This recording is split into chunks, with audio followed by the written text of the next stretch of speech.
have that bad experience one time and learn from it, and then never put yourself in that situation again.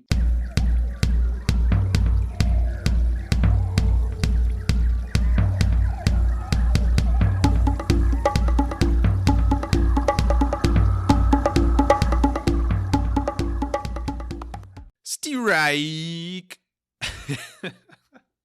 Welcome back to the Wild Business Growth Podcast. This is your place to hear from a new entrepreneur or innovator every single Wednesday morning who's turning wild ideas into wild growth. I'm your host, Max Branstetter, founder and podcast producer at MaxPodcasting, and you can email me at max@maxpodcasting.com to save time with your high-quality podcast. This is episode Who's on First, What's on Second, I Don't Know is on 130, and today's guest is MLB umpire Tim Timmons. Tim has rocked an incredible career as an MLB umpire for over 2 decades, and he has been the ump for several playoff games, including the World Series back in 2018. He has umped multiple All-Star games, and he's a big help with the awesome charity Umps Care. In this interview, we talked about how exactly one becomes an MLB umpire, what lessons he's learned about life, business, and many other things through his involvement in the game, and of course, some of the most memorable stories and moments from his career. This was a truly magical interview, and it may have you laughing, it may have you crying, it may have you with goosebumps. Any way you slice it, it will certainly change the way you think about umpires and change the way you think about the game of baseball. Timmons is behind the plate. Let's play ball. Enjoy the show. Alrighty, we are here with MLB umpire Tim Timmons. Tim, this has been something I've been looking forward to for so long. Thank you so much for making the time today. How are you doing today? I'm doing excellent, and I appreciate you inviting me on. Of course. Well, sorry for standing outside your house knocking on the door every single day for the past 3 years. Equal opportunity, you and the bill collectors. It's no problem. Exactly. We're going to get into a lot today about your journey, your personal story, as well as the umpiring world. Before we get into it, I do want to shout out a couple people that helped make this happen. One is Amy from Umps Care, an organization that I'm sure we'll get into today, but Amy was, huge in making this happen. So thank you, Amy. Also, shout out my buddy, Danny Schneider, aka the Big D, which don't ask about the nickname, but he's the creator of the Tim Timmons fan club on Facebook. And he introduced me to you many, many years ago when we were living together, and doesn't have enough kind things to say about Tim Timmons. So Danny, thanks for planting the seed for this interview in the first place. Great guy. Absolutely great guy. He I know he says the same about you. He has a tremendous amount of time on his hands. He did that Tim Timmons fan club, and I just started to giggle. And then he got a few more people to join. I was like, oh my gosh, Danny, what are you doing? I think that's probably what you're most proud about in your career is having a fan club on Facebook. But we'll get into actually we have some questions from the fan club that we'll actually get to down the line as well in this interview. But to start us off, what were sports like for you as a kid growing up? I guess the biggest thing is, my dad actually just passed away on Christmas Eve. I've been reflecting on, my involvement in my career and my kids after that occurred, and, before, sort of reflecting about where you are in your life. I'm in my mid-50s and feel like I've done a pretty good job charity-wise and giving back. But I'm like, just how did I ask myself that same question, Max. How did I end up where I am? And, really, I think it springs from, a love of baseball by my father initially. I got involved in baseball as a decent baseball player in grade school and high school, and went to Muskingum University, middle of Ohio, in New Concord, Ohio, for a couple years to play baseball. I got there and I quickly found out that I did not have the skill set to make a living playing baseball. There we go. So that's where all umpires come from, right? Well, I think the majority of us play and have some instinctual ability surrounding the way the game's played or the way the game should be played. So I knew that it was a very positive experience.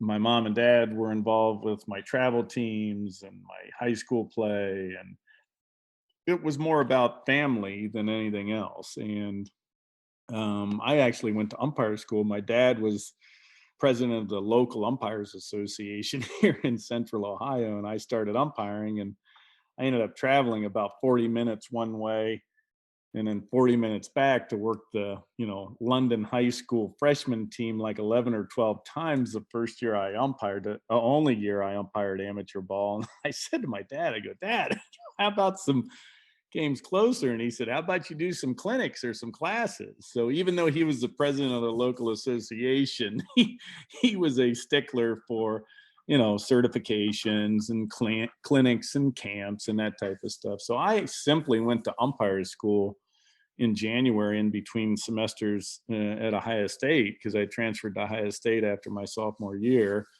I simply went there to get better games at home. I knew what big league umpires were. I knew a couple of them because my dad sort of, oh, there's, so-and-so, or, oh, look at that. Or, that's why you do this. And, going to games at Ohio State and watch my dad umpire. And I thought, oh, that's pretty cool. It's a good way. And then, my dad made extra money. I remember going with my dad when I was a kid, and he paid off his mortgage early. And I was like, Dad, how'd you pay that much money off?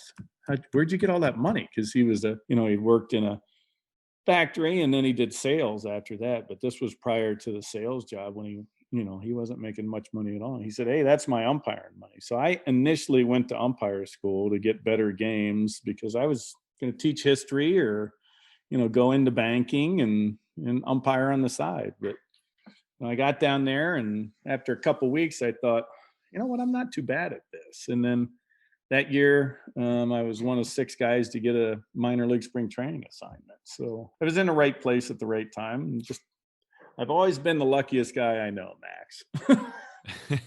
I'll say so. I mean, when you have a Facebook fan club that is, as enormous. What's it up to, Max? Now, 13 At the time of this recording. Yeah, at the time of this recording is I'll say 344, which you can make that thousands or millions if you want. But if Facebook was around when you were growing up, you and your dad would have started all sorts of umpire fan clubs. So it's really come full circle. Well, umpires don't have many fans, so 344 is pretty damn good. So absolutely, that's the call of the day. But I appreciate you sharing some of what it was like growing up with your dad, and so sorry to hear about the loss. I know he made such a positive impact on you and your family and so many out there. When you think about playing sports as a kid, I know you had the background with your dad and you knew about the umpiring space, but did you kind of take a real officiating view to any sport that you tried out? Not really. What I will say is I did understand a couple of things as you move along as a young person. I think it happens to all of us, whether we want to admit it or not. I think that if we have any insight whatsoever, and I think all kids, have a desire to better themselves. I don't care.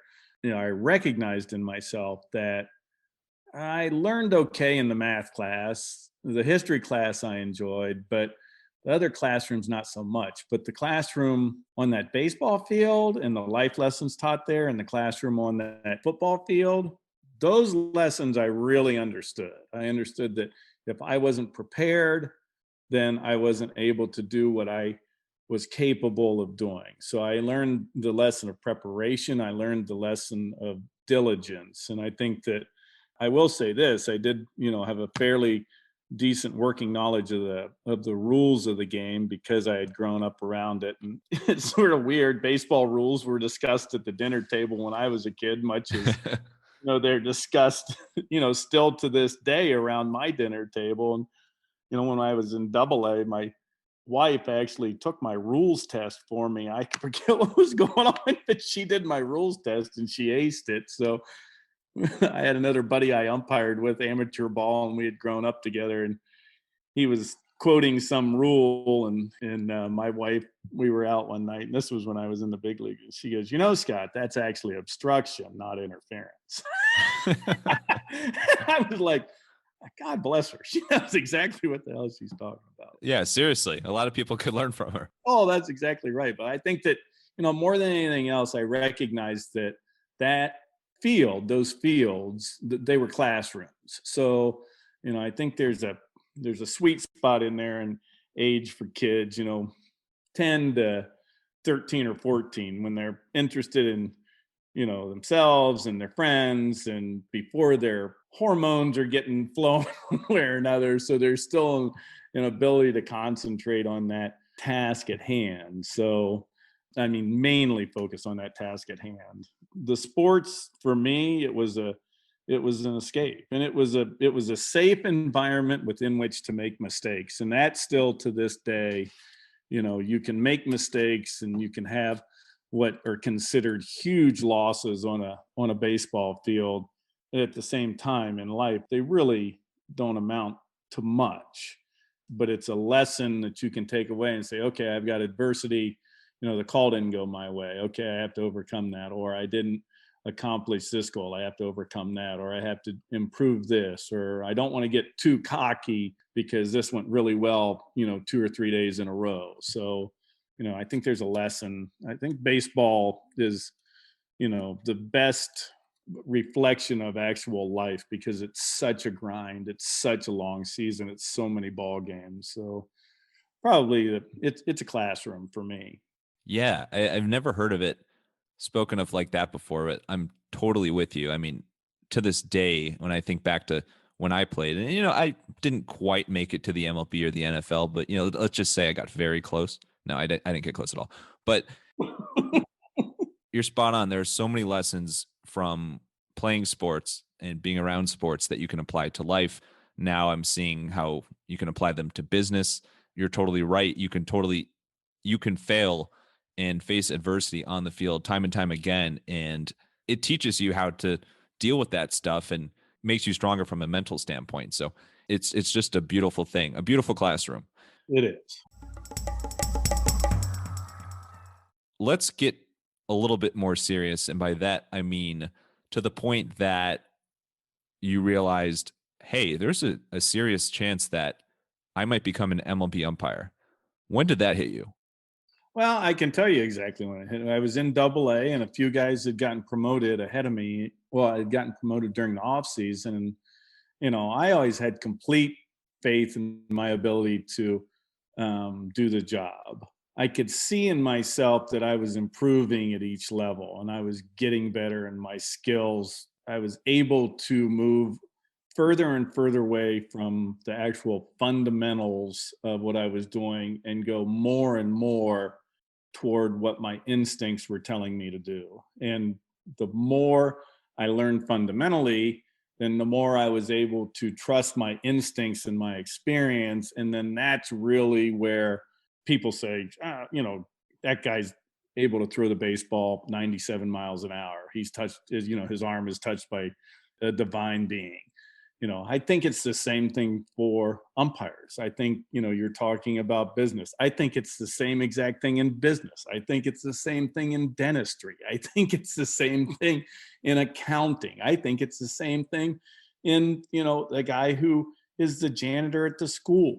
I mean, the bottom line is, if you're able to get to a point where you want to become the very best at what you're doing, and you're able to apply your fundamentals, and you're able to, when you do have a bad experience, have that bad experience one time and learn from it, and then never put yourself in that situation again, that's where life becomes very rich. Look, I'm going to miss a pitch every now and again. That's going to happen. No chance, Tim. God bless. You've been talking to Danny. He's feeding me the lines through text message as we speak. There are certain plays that have happened to me that will never happen again because I'm aware of them. There are certain situations where I've made a mistake where I'll never make that mistake again. And I trust my instincts, and I trust I call it a God-given ability to do something. So, that's really where, I worked with plenty of guys through the minor leagues I thought were really much better umpires than I was. But some of those guys didn't work as hard every night. Some of those guys were umpiring for the players or the managers. They would umpire differently in different cities. They would umpire a different way in front of a supervisor. I wasn't umpiring for anybody else other than myself and trying to actually master my craft. And I still haven't done it. I'm still learning. So that's where you asked the original question of when I thought I could become, I really was there. I knew that I was improving and I was mastering my craft. I was moving towards mastering my craft. And other guys had gotten promoted ahead of me. And I said to my wife, I was selling real estate during the off season and I had just been to the closing table and, made more money than I had made the past 2 full years umpiring minor league baseball, which was, you made nothing. I think our per diems were $26 or $28 a day. I just said to her, I go, I cannot believe I didn't get promoted. And I said, I'm crazy to go back to do this. And she goes, do you think you can make it? And I said, I know I can. And she said, listen, she said, your promotion contract, your papers will be in the mail tomorrow. She said, I guarantee it. Now, whether she had gotten the mail that morning and already had them in her hands, put them in the box the next day, but God is my witness, they were in the mailbox the next day I got promoted to AAA. So everything happens for a reason. And I think it's never doubt yourself. I mean, you make a mistake, hey, you're going to make mistakes. You always, I think the toughest thing in, life, whether it's umpiring or business or being an ER doc or, whatever occupation or whatever craft you practice, I think it's a lot easier to be tolerant and patient with others that are in that same realm as you than it is to go a little bit easier on yourself. Like I would never say to somebody else, what in the holy hell are you doing in that spot? You should have been there. What were you thinking? Why aren't you prepared for that? Which is something that internally I'm more than willing to say to myself, but I'm not willing to say that to somebody else. So I think a lot of times, as you move through your journey, and or at least me personally, as I've matured and gotten much older in this game,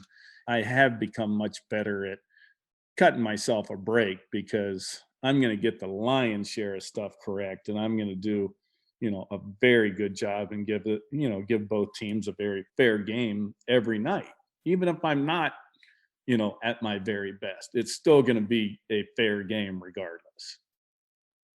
You mentioned the minors, and that's something I think a lot of people don't know too much about. How similar are the minor leagues and kind of umpire development and moving up to the next level compared to player development and players being in the minors? I think they move much faster. They move up much faster, but they move out faster. And then they move down more frequently. We don't move down. I mean, unless you're having an injury, you won't go down.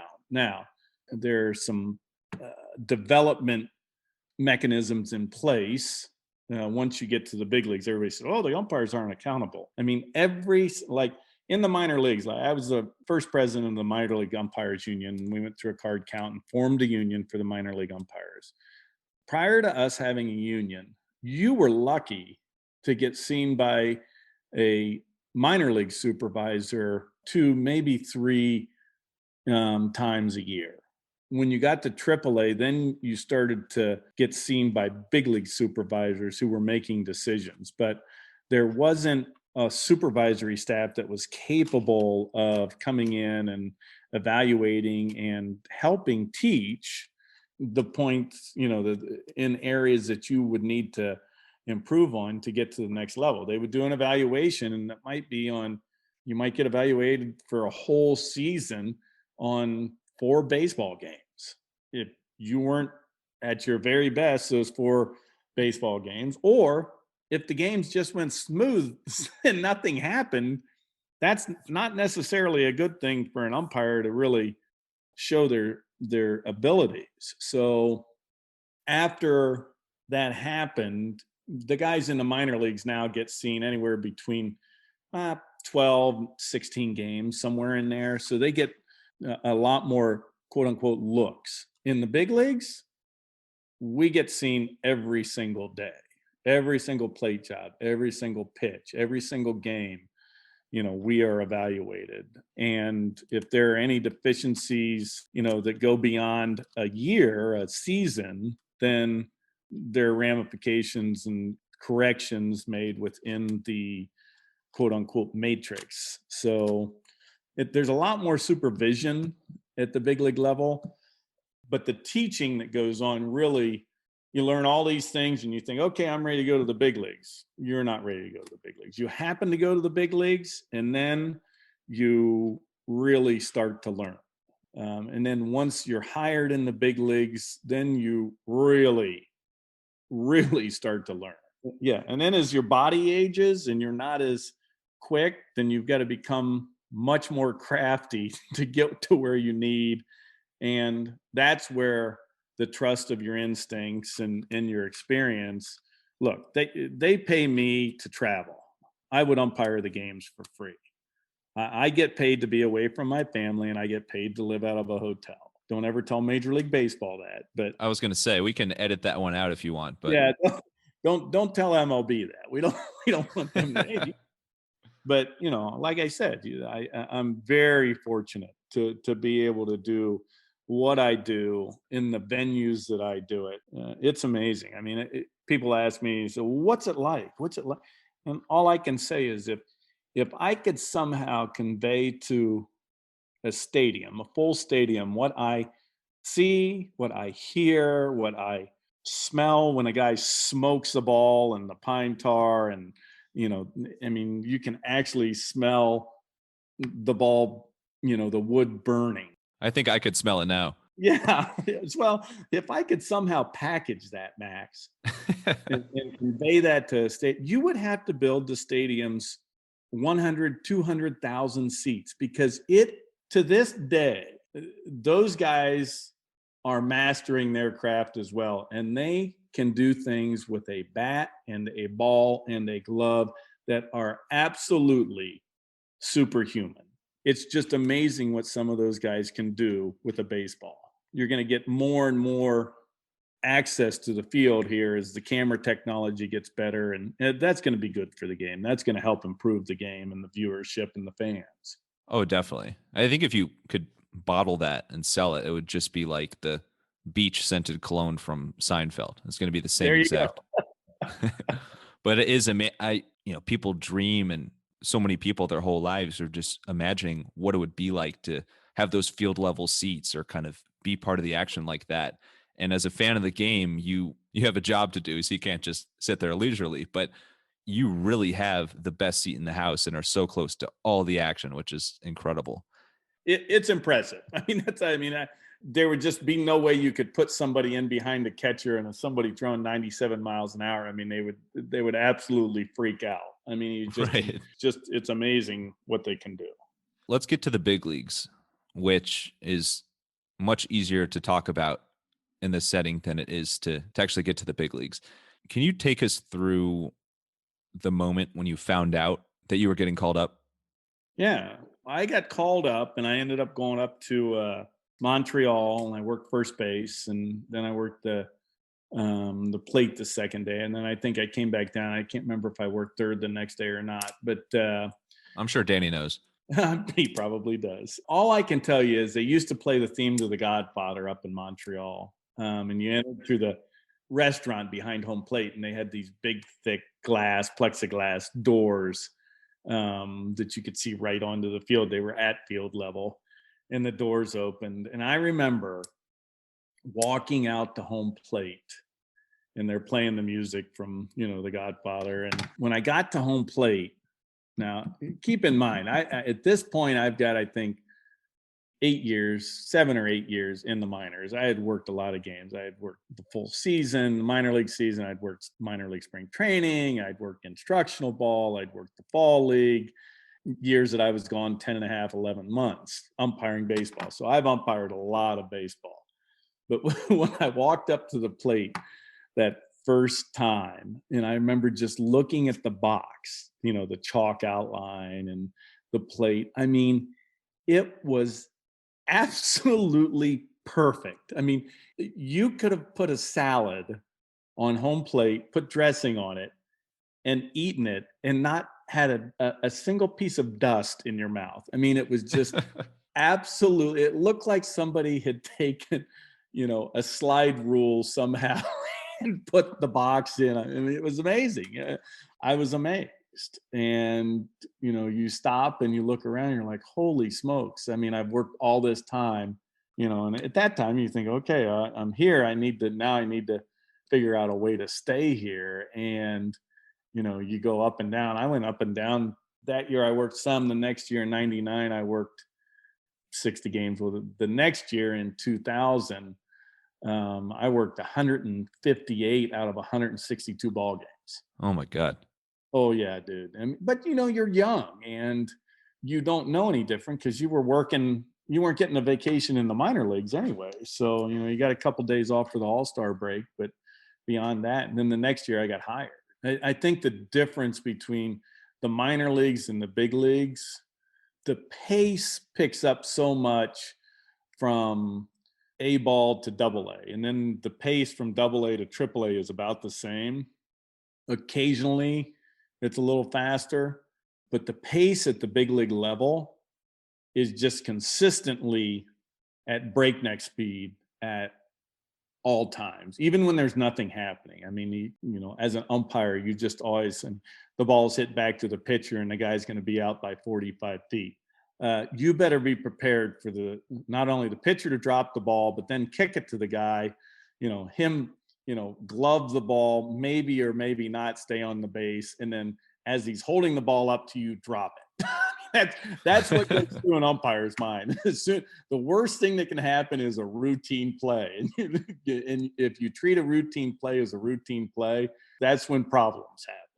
I think nothing's truly routine because you really never know. And that's one of the beautiful things about baseball is there are those errors sometimes that, can completely pivot the momentum of the game and completely turn everything upside down. What I hadn't really thought about until speaking to you now is, as an umpire, you have to be thinking through all these different scenarios, and you better be ready when something crazy happens because, you're responsible. That's exactly right. Yeah. That's crazy. There's definitely an adjustment to the pros that you alluded to. And I'm sure that's very apparent early on, but even as you get into being an MLB umpire for several years and now multiple decades, what still to this day is one of the most challenging things to deal with as an umpire? The running. Everybody goes, how's the off season going? I go, what off season? I did 4.5 miles this morning. What off season are you talking about? So I think that, 2020 was quite challenging, not because, for obvious reasons. It was mentally difficult, but they didn't want you using the hotel gym. It was difficult to really, especially all the postseason, the last couple of weeks of the season. They really, the loop in San Diego where we were at the hotel where we were quarantined, the loop was like a third or a quarter of a mile. So you're, trying to get around the hotel. At least you could go outside there. So I think the challenging things are, baseball and all professional sports are young men's games, and I think there's a quick start and stop when you have to make an adjustment as an umpire. So staying in shape is big. I think as far as the mental adjustment, you have learned guys just don't get a shot at the big leagues. They don't even get that first cup of coffee or the chance to walk out through those glass doors in Montreal unless they've mastered focus. People always say, well, what's your biggest, skill? You got great vision, or you got this, or you got, that. My response is always focus. When it's 17-2, the focus level has to be at the absolute same level as it does if it's 1-1 in the 14th inning and you've got a knuckleballer on the mound.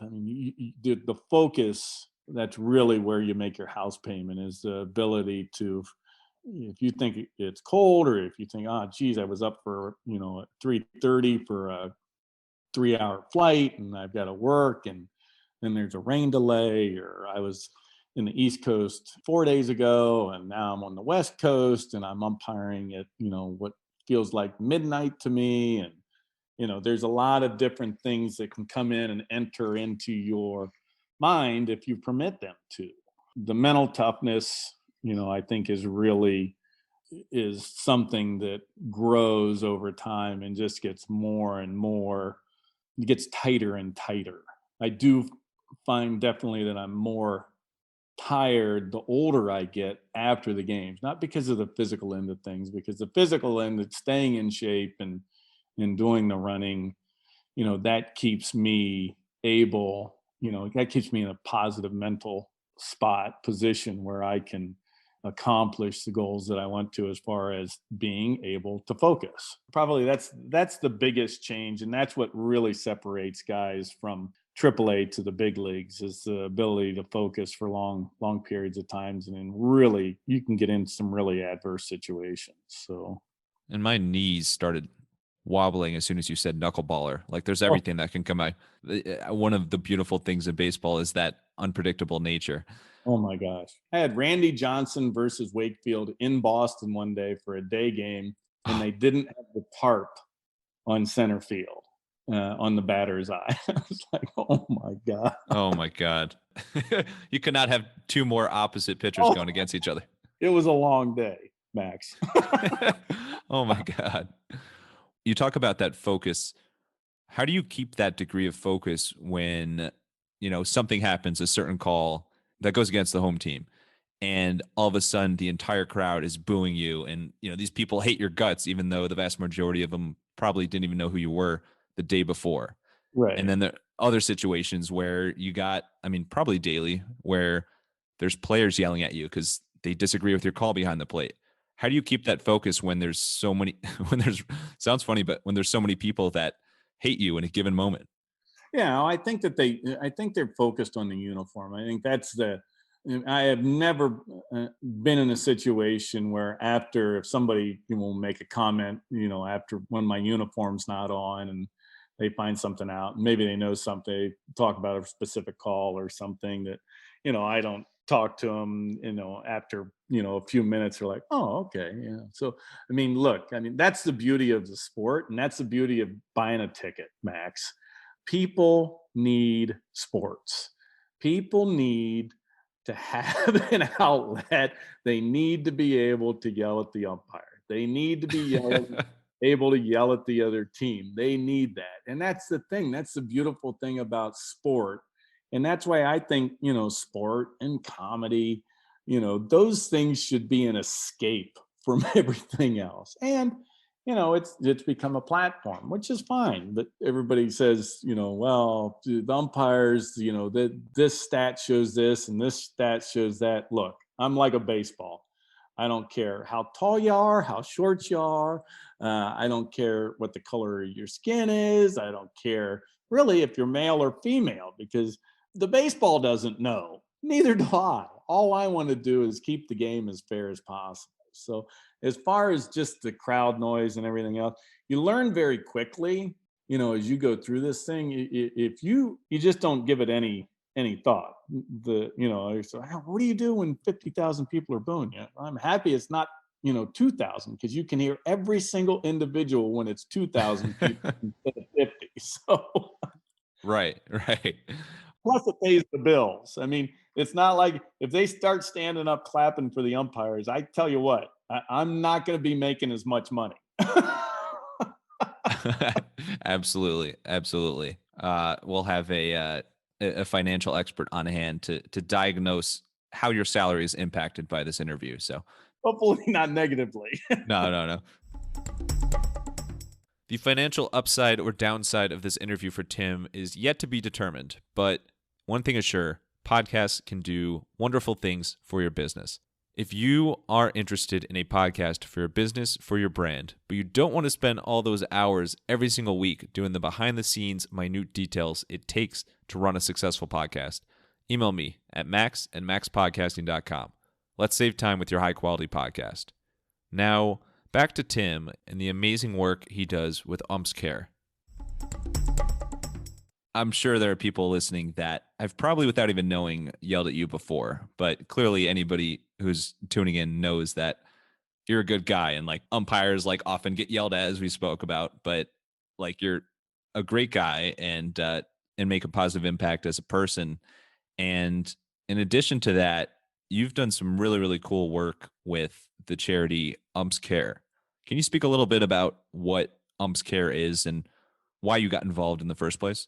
Absolutely. So, Umps Care was started originally, the umpires get some tickets each game, and Umps Care was started by a couple of guys on staff currently, and they started to give some tickets away, and that became Blue Ticket for Kids program. And then we added a hospital visit where we go during the season to 12 or 13 different hospitals during the year to visit kids that are not in a great situation at all, and try and just take them, really more so. It ends up being more for the parents in that situation. At least that's how it strikes me. It's great for the kids. We do a Build-A-Bear with them, and the mascot will go. They don't, a lot of the kids don't know who the heck an umpire is or really care. They'll ask questions, but the parents, you recognize really quickly that, I said earlier, I'm the luckiest guy I know. And, about the first hospital visit you ever go on as a big league umpire, or as the minor league guys, when they're working up, if they're on the crew, they'll go as well. But you go there and you recognize, holy smokes, this is an opportunity to share what I do and take people someplace else than other than, the inside of a hospital room, which is no place for a kid. It's just, and it's no place for the parent of a child. So, the job's transportive. We also have a scholarship program, which, kids who get adopted later in life, many times there's difficulties with them getting financial aid. So we saw a need there. Some of the kids that were coming to visit us in the ticket program, there was a need, and, we have 4 scholarships going every year. So we'll take a candidate, we select a candidate, and we'll take this candidate through a 4-year undergraduate program and help them with their tuition. So I think that really, Umps Care and the other charity work that I do that's the most important, role other than father that I serve. So it's a great program. We're fortunate. We get a lot of support. Danny has supported that program tirelessly over the years, and I appreciate everybody that has supported it and has been willing to give of their gifts. So once again, I mean, I'm in a position where, I get to give the Bears away. Everybody else just writes a check. It's sort of like the same as the field. I get to experience, everybody else sort of gets to experience it. But it's a great program, and it's something that I'm very proud of and proud to be involved with. Absolutely. Well, thank you so much for the work that you and your fellow umpires and the whole team at Umps Care does. It's such a great cause and a really clever approach to it as well, I think, because I think, you often see so much about professional athletes giving back, but not as much about the umpires and officials. And you guys are totally rocking it and helping out so many. So what is that like to you when you've just finished a real grind? Maybe you've had a series of a bunch of really long games, and then you have an event with Umps Care, and it's obviously a totally different ballpark you're playing in. What's that kind of dichotomy there? It's humbling. You think, oh, geez, here I am. Oh, woe is me. I was on Sports Center. I mean, come on, seriously. I mean, if you don't leave that situation and call your wife and call your kids and just thank God that they're okay.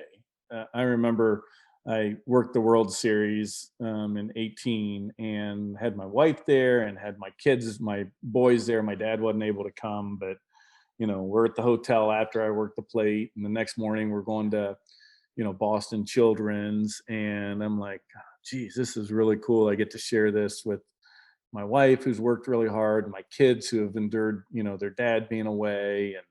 And, this is really special for me and for us and for my family. Like I said, you get in the hospital room and, that was one of the times that next morning at, 9:15, there's a boy in there. And let me tell you, within 2 or 3 minutes, he said, I'm going to go to umpire school, and Wow. that boy didn't get out of the hospital. That's the thing. And, I'm talking to parents are like, do you think the Red Sox are going to win? Hell, I can't really, I think I better not comment on that, but, you talk to them, and that's what I'm talking about. My experience on the field being, it's not mine, it's everybody's. And I think that's the thing, that when you realize that experience is not just mine, it's not just my wife's, it's not my kids, it's not the other umpires, it's not the other players or the managers on the field. It belongs to the fans.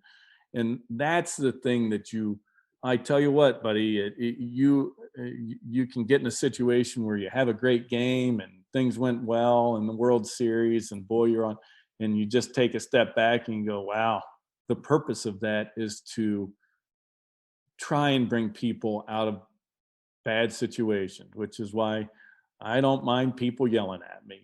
They might need to yell at me. It's okay.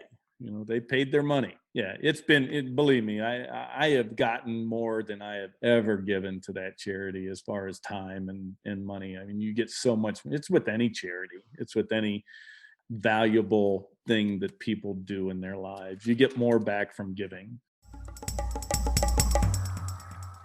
In anticipation of this interview, a lot of people are really excited, and I wanted to feature some wild listener slash fan questions. So we got some questions that listeners have sent in. We have some additional questions from, of course, the Timmons fan club. so I was hoping there's some really, really good questions here. I was hoping we could throw some at you. It's a bit of a mixed bag. First off, we have Carrie Ray, who asks, what is your favorite guilty pleasure during a game? Every game, well, maybe not every game. Most games, I do take a moment to look around and realize, once again, recognize that I'm fortunate to be there. Occasionally, there are games where periods of time where my body feels pretty good. There are other. You made it sound like that never happened. It used to happen regularly. It's just, now the older you get, it's like, oh my gosh, my back. But oh my God, it's okay. It's not like I'm riding the jackhammer. So but, that's true. yeah, anytime you're on a big league field, there's a lot of people out there who would trade with me in a heartbeat. And I think that, if you don't recognize that, then you've made a mistake. Let's face it.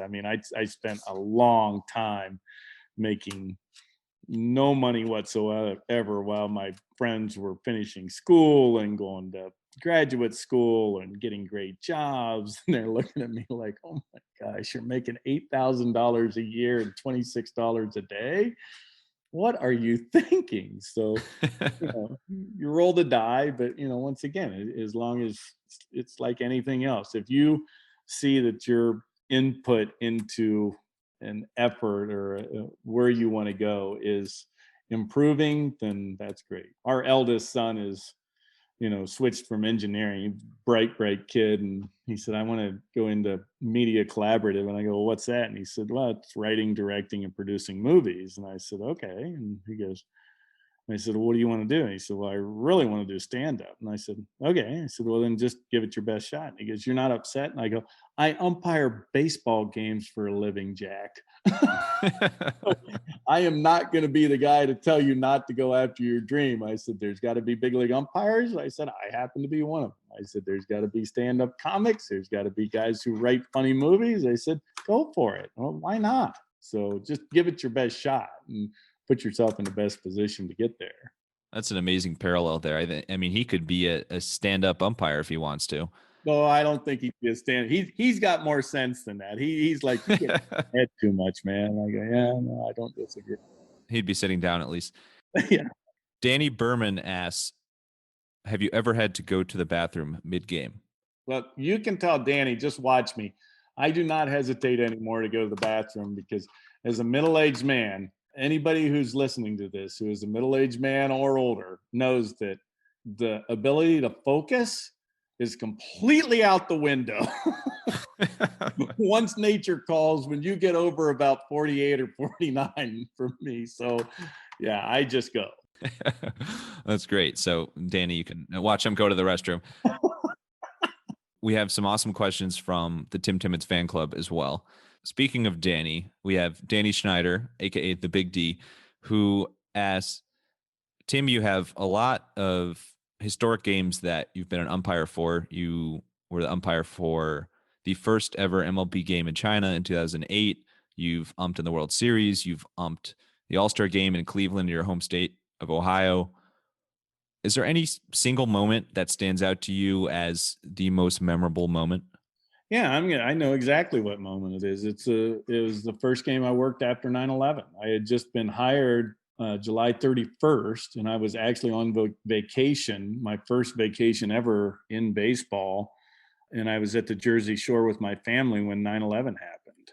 I finished that vacation, and then baseball was obviously, shut down for, I think, 7 or 10 days. And then I had a game in Seattle, and I flew across the country on a Airbus 320, and there were maybe 8 people on the flight. Got there, got to the hotel, went to the ballpark for a 7:10, or I think it was a 7 o'clock game, somewhere in there. But we left at like 2:30 or 3 o'clock.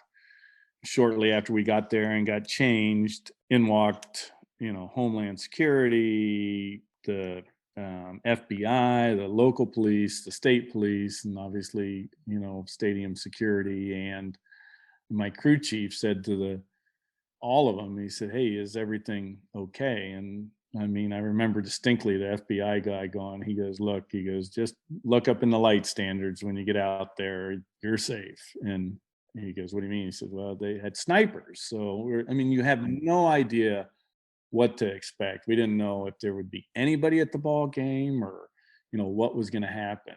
But when we walked out to the plate, I mean, it's still to this day the most people I've ever seen in that stadium. And you walk, under the netting there or out the door to home plate, and the honor guard was in short center field.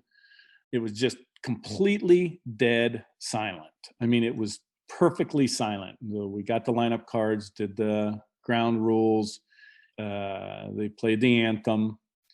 And typically when the honor guard sort of turns, people cheer or whatever. But when the honor guard turned and started to walk behind the shortstop, third base, come down the third base line, and then they exited the same place where we entered, right behind home plate. When they got there, I could see out of the corner of my eye, as soon as the the guy with the U.S. flag lowered the flag and put it underneath the netting and went to go out, some guy from dead center field, just at the top of his lungs, screamed, "God bless America." And I mean, the place went up for grabs. I mean, I'm getting goosebumps right now just thinking about it. And, not a dry eye, in the place. But that was one of the times, Max, where, I've talked about people buying a ticket and people needing baseball. It sounds silly, and it's sort of my upbringing with my dad, how important baseball was to that guy. And he instilled that in me. And I was like, baseball to me became a bit of a job. I still, enjoyed the time on the field, but still, there's a lot associated. I missed a lot with my family, but it was literally, that day, that night, where I really realized that people need baseball. They do. The country needed something to cheer about, something, to take their mind off of everything else. They needed baseball. They needed football that year. They needed hockey. They needed basketball. They needed college sports. And I think everybody still does need that. I think once again, it's a safe environment within which to fail. And it's something that, transports us. Yeah, that would be the day. That would be the memory. That is incredibly special. I can't remember the last time I had goosebumps like this, but I do remember thinking back to that time of just how awesome and reassuring it was to see baseball happen and pro sports happen, and just to have that sort of sense of pride and a sense of normalcy after everything that happened. And so thank you for doing that. Oh my God, that's incredible. Okay, a few more questions. These are, so what's your second no, so Leon Chen, also in the fan club, asks, he was asking about memories as well. And one that he was curious how you thought back on was Randy Johnson's 300th win. Yeah, I mean, once again, I mean, that guy is just a freak of nature. I remember I had Randy early in my career, and he was huffing and puffing on the mound. And I remember I caught him going out to the mound in like the fourth or fifth inning. And Randy Johnson is a very intelligent guy. I knew that about Randy. And I said to Randy, I said, would you do me a favor and temper your deportment on the mound a little bit? And I said, your reactions are a bit brusque. He says to me, he says, Tim, if I temper my deportment, will that change your strike zone? I said, no. He said, well, then don't look for any change in deportment. And he snickered and I snickered. And that's how Randy and I operated. I mean, Randy was just a hell of a pitcher. It was a great game. I remember I sort of hesitated. Sometimes an umpire will take an extra split second in their mind to look at a pitch because they want to make sure they get it right. Managers go, what are you waiting on? Hey, do you want it quick or do you want it correct? So there was a pitch to Adam Dunn, and I rang Adam Dunn up, but I hesitated a minute, and not a minute, but a couple extra seconds, and he wasn't pleased, and Manny Acta wasn't pleased, and anyway, Randy ended up getting a 300th win. But the next inning they showed their little computerized box, and it was a strike. So, and I knew it was a strike in my mind anyway. So, if I had it to do over again, I wished I would have seen it a little better. The first time I replayed it in my mind and done it quicker. But other than that, it was the correct call.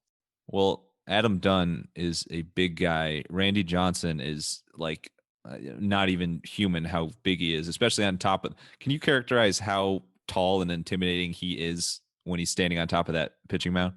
Oh my gosh. I mean, he just literally handed the ball to the catcher. I mean, that's the thing. As I'm talking about, being able to somehow package what I see. I mean, his ball had a completely different gear when it was a third of the way up or 2/3 of the way to the plate. That last third, you hear the expression, oh, he's really humping it up. I mean, his ball literally, you could see the rotation just take an extra turn and like hump, and then it really became hard.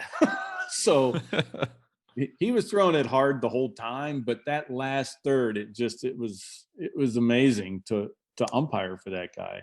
I always wanted to umpire for Goose Gossage when I was a kid. I mean, I never got to umpire for him, but I thought that would have been impressive. But I mean, the time that I've umpired, the last 22, 23 years, whatever, in the big leagues, there have been some just incredibly talented pitchers come through that time. And every year there's more of these kids there. It's unbelievable.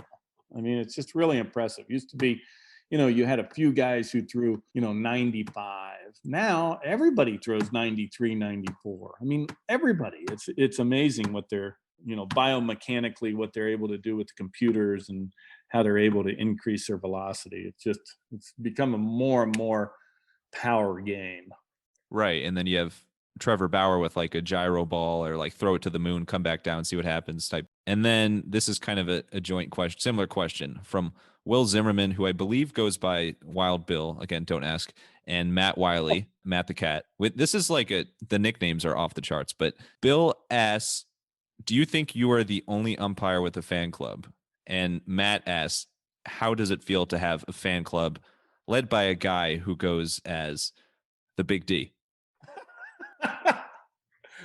To be honest with you, I have no idea if I'm the only umpire who has a fan club. My goal as an umpire every umpire's goal is to remain completely anonymous and completely nameless at all times. Well, So sorry about that. that's okay. That's okay. Once again, the folks in the fan club, they've all, I mean, I think all of them have supported the charity at one time or another. So Exactly. I'm a complete trollop when it comes to doing anything I need to do to get support for that charity. So I'm happy to have a fan club, and once again, I know it's all in fun. Even when people are upset with you or whatever. I mean, like I said, I mean, I have never been, well, rarely in a situation where it's just like, aren't you the umpire? Then yeah, and if you get a chance to talk to somebody. I was working in St. Louis one time, and I had ejected not Randy, McGuire. I think I'd ejected Oh. McGuire the first or second time. I ejected McGuire 2 times within a month in St. Louis in the fourth inning, both times. I wasn't hired yet. And let me assure you, the people in St. Louis had not attended the game to see me. I was very aware of that, but I went that night, and I don't drink, but I went to a bar that I knew was open late, and they served a decent chicken sandwich. So I went to the bar and I ordered a chicken sandwich, fries, and a Coke. And the guy took the order, and he's looking at, and I mean, when you walk into a place, it's a whole place. There's Cardinals banners everywhere. I mean, everybody's wearing a Cardinals hat and a jersey. And it's like, I'm just quietly, there in my, nondescript street clothes. And the guy takes the order, and he turns back around, and he says to me, he said, "Aren't you the guy that umpired the game tonight?" And I go, "Yeah." And he goes, "You know what? Maybe you should leave." And I said, "Okay, great idea." And I turned around and I left. But that literally is the only time I've ever been in a situation where there was just no discourse over something that they perceived I had done incorrectly or gotten wrong. So I was like, okay, thanks a lot. I'll see you. I mean, I didn't even get my money back. I just turned around. I'm like, this is not going to go well. So, It's a little creepy that they recognized you so well. I mean, I imagine you didn't walk in with the mask on. So no, no. they must have been just hoping that you came into that bar. I mean, the guy recognized my face. I mean, I got a lot of airtime that night because I had ran McGuire. But the older you get, and what hair I do, I don't have much hair, but what hair I have is white. I was just, as a matter of fact, I was at the local Porsche dealership the other day, but I was in there and I was looking at the car, and the guy came up and he said, "Hey," he said, "Steve," I can't remember his last name. I've got his card. And I said, "Tim Timmons." He goes, "Tim Timmons." He goes, "I know you somehow." My response now at this time is always, "Well, I've been around Columbus well." And he goes, "No, no, that's not." I go, "Are you a baseball fan?" He goes, "Oh, you're the umpire." So, after a quarter of a century umpiring ball games, you don't often get recognized. But with a name like Tim Timmons, it's hard not to. People recognize and they hear it. That if people are baseball fans, they hear your name. It happens to all of us the longer we're around. Well, you do have a fantastic name. I mean, I'm a sucker for alliteration, and you literally have alliteration to 3 letters deep, which Yeah, is just unheard of. So that's my dad thought that was, yeah, he thought it was a good idea. It worked out okay, but there was a chance I could have been pumping gas in Jersey too. So, but it worked that's out. true. That's very true. Let's get to a fan favorite segment called the Wild Business Shout Out of the Week. The Wild Business Shout Out of the Week. Okay. I know it's very impressive. Wild Business Shout Out of the Week. This is where we talk about an ad, creative marketing campaign that caught your attention. And you've joked a lot about getting older over the course of this interview, which actually you probably felt like you've gained 10 years over the course of this interview. But there's some awesome commercials from Geico that are about becoming or not becoming like your parents. And we've actually talked about it in the podcast before with my cousins, the Habers, because they alluded to it, how powerful and creative so many insurance commercials are. In this case, this commercial specifically, I think they keep coming out with more and more examples of becoming your parents, which are just so spot on. What is it you like about these commercials? I think they're absolutely hilarious. My wife and I talk. I mean, she'll yell at me from the other room. I'm a reader. I don't watch as much TV, but she'll watch like NCIS reruns or Law and Order, and she'll go, "Hey, the commercials on." I come in. Our current favorite is the gal's standing there with the sign, and he goes, "What's your sign say?" And she goes, "No cussing, no fussing." And then he takes the sign, and he throws it in. But it's true. You just become, especially through COVID. I mean, we had our entire family. We had all three boys home for 3 solid months. I mean, we had family dinner 63 days in a row and played poker as a family for 63 days in a row. But I mean, I can't tell you how many times my wife will say, "Hey, no fussing, no cuss, hey, easy." Anyway, you get older, and it's the little things. It's the ability to have a family dinner and a little banter there with the family. But our kids make fun of us. They're like, "Oh my gosh, you guys are so old." But it's okay. Well, shout out your wife for being the inspiration for the sign.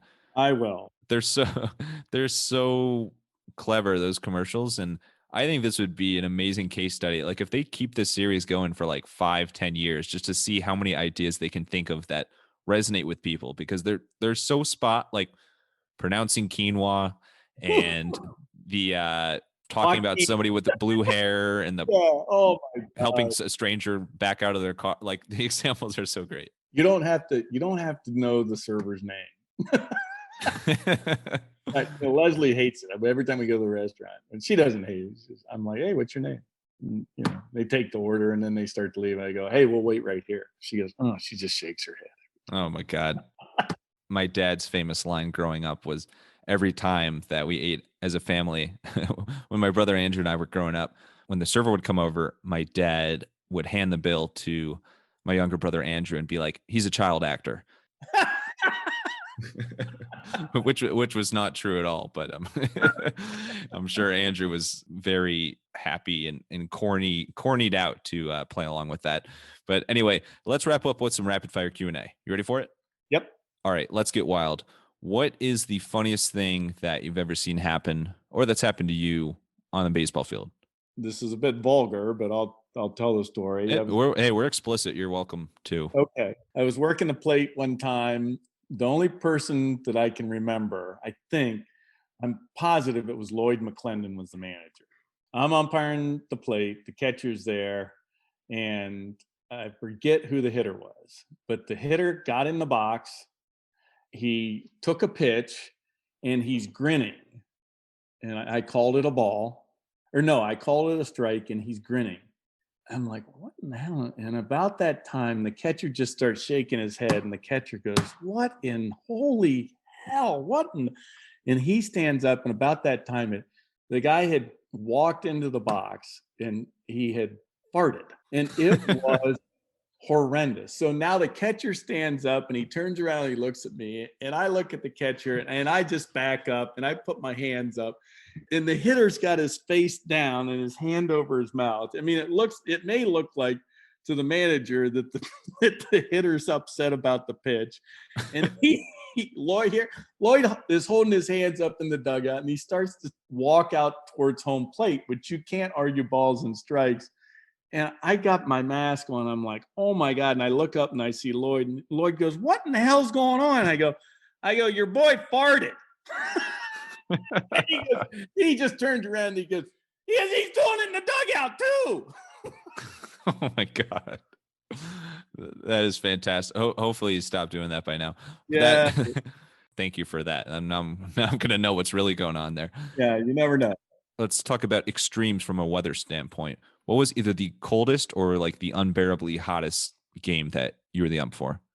The coldest and worst situation I was ever in is Paul Bird was throwing a no-hitter up in Cleveland, and the snowflake damn near the size of a baseball. Oh my God. Shout out Paul Bird. Yeah, we had agreed to play an extra half an inning, and Rick Reed, who's passed, God rest his soul, was the crew chief, and Hargrove. But it was a 4.5 inning ball game, and if he would have gotten another, I think out, he would have had a no-hitter. And oh my gosh, I mean, both sides it was a disaster, but you could not see home plate. I mean, you just couldn't. Oh my God. This was a long time ago. I mean, this was early in my career. So and then it was really cold one time, and I had a playoff first round in Denver. I mean, it was just so absolutely just bone chilling cold. And it can get hot in St. Louis and Kansas City. I mean, I've worked games in Kansas City where it was, 120 on the field. Oh my It used God. to be, yeah, it used to be like I had a terrible experience with heat exhaustion one time and ended up in the hospital after a game. And so I got to the point where I would take IVs before the game, but now they've got a new system, a cooling system, which helps a lot. It's not, it keeps your core cool. They have like ice packs that'll go up underneath your uniform and chest protectors. So that's really been a game changer for all of us. There was no way to get away from it before, but now they've remedied it. So that's good. And speaking of exhaustion, you mentioned the running earlier. Is there like a specific regiment, like a number of miles you have to run per day or something like that? What's that look like for you? Yeah, you don't have to run a certain number of miles a day, but I was a 5 mile a day guy for a long, long time. And then probably 2 years, I had a little bit more serious back problems. So I backed off and then it compounded. And then, last season was difficult, but, I'm back into it now. So I'm at like 2.5 miles a day and I'll get up to 5 again here before the season starts. So mentally, it helps me, especially my back's in better shape the lighter I am. So I gained weight last season just given the situation, and really weird situation. Probably eating is not the way to deal with it, but it was like, oh, okay. Hey, it's always fun and enjoyable though, that Oh yeah. eating thing. How about a weird talent? Is there other than umpiring, which I'm not saying it's weird, but it's definitely a talent. Is there something away from your work that you're really good at, but really has not much impact on your work or your life? Like it could be like a party trick or, hidden talent, something like that. No, I mean I'm a little funny. I enjoy a good story. I'm a bit of a raconteur, so I can tell a story and Certainly. yeah, but I do enjoy, like I said, I enjoy the vintage Porsches, but that does have impact on my life because that's just, once again, you take apart a 50-year-old engine automobile, and the engineering was just light years ahead of where everything else was, and you can take those pieces and clean them up and measure them and machine them and put them back together, and they run just like a brand new automobile. So I think that probably falls in line with appreciation for mastery of a craft. So I've gotten more and more proficient at that part of my life, and I enjoy that. I enjoy taking them apart and putting them back together more than I enjoy driving them or anything else. So Well, that's definitely mastery. So you've mastered all sorts of different crafts. And last one here, before you throw me out, what was going through your mind the first time that you ejected someone in the big leagues? oh, in the big leagues, I can't remember who my first ejection in the big leagues was. I remember who my first ejection was because I was a baseball fan. And I mean Jimmy Pearsall, which not many of your podcast listeners will, remember, but you can Google him. I mean, he literally was certifiable. But he told me my mother did some things that were really quite unsavory. And I was just shocked. I was like, why is he talking about my mother if he's upset about this pitch I called? He was evidently trying to make a point. I mean, I ejected him, and I'm like, why would somebody say that? Or you asked me earlier in the interview, about hitters being upset, or it happens every night. Really, the longer you're around and the more confidence these guys have that you're going to be fair over time, the less of that you have. I think the more gray hair you get, and the more they're used to seeing you, and the more you're fair, even in really tight situations, and you don't get excited and you don't, sink to their level. I mean, it never benefits an official to sink to a level of, name calling, even though you're being called names. Just, eject them and be done with it. People think that umpires eject players and managers. Players and managers eject themselves. My job is to concentrate and focus on the ball game. The only reason I eject somebody is because they're impairing my ability to concentrate and focus on that game. You get older, you get a little bit more experience, and I think guys are just used to seeing you. Either that, or they just think, "Oh, that poor old SOB, he is so bad. It's not even worth." I hope that's not the case, but that may be. But either way, they leave you alone, and if they don't, then they got to go. So, Absolutely. Oh my God. Well, Tim, thank you so much. I hope there wasn't anything too unsavory for you, or I guess you would have hopped off, thrown me off of here. But thank you so much for sharing your story, sharing your lessons, your tips, some of your raconteuring. As a lifelong baseball fan and a certified Tim Timmons fan, this has been a dream come true. So really appreciate your time. Where's the best place for people to connect with you and or to connect and donate to Umps Care? probably at umpscare.com. They can go on there and they can make donations. If they want to send a note, that's probably the best way to send a note. Look, I appreciate you asking me to do the interview. I appreciate your participation and being a fan, and all the folks who are listening to this. I mean, we are very fortunate to be able to do what we do, and it's a great sport, and I'm proud to be involved in it, and I'm proud to be involved in the charity. But I appreciate you. Anytime anybody's talking about baseball, in my mind, that's a good thing. Happy to. Well, thanks again. Last thing here, final thoughts. It could be a quote, a line you want to end on. It could be your punch out call, whatever you want. Send us off here. Just remember, you always got to keep your eye on the ball. You can't make a play without the ball, so keep your eye on the ball. You know what, Tim? I've had it up to here with you. I think you're done. Boom. Oh my God. Thank you, Tim. That was certainly the first time I've ever been ejected, but 100% will not be the last time. Thank you so much, Tim, for sharing your stories, your lessons, throwing me out of the game. And thank you, Wild listeners, for tuning in to another episode.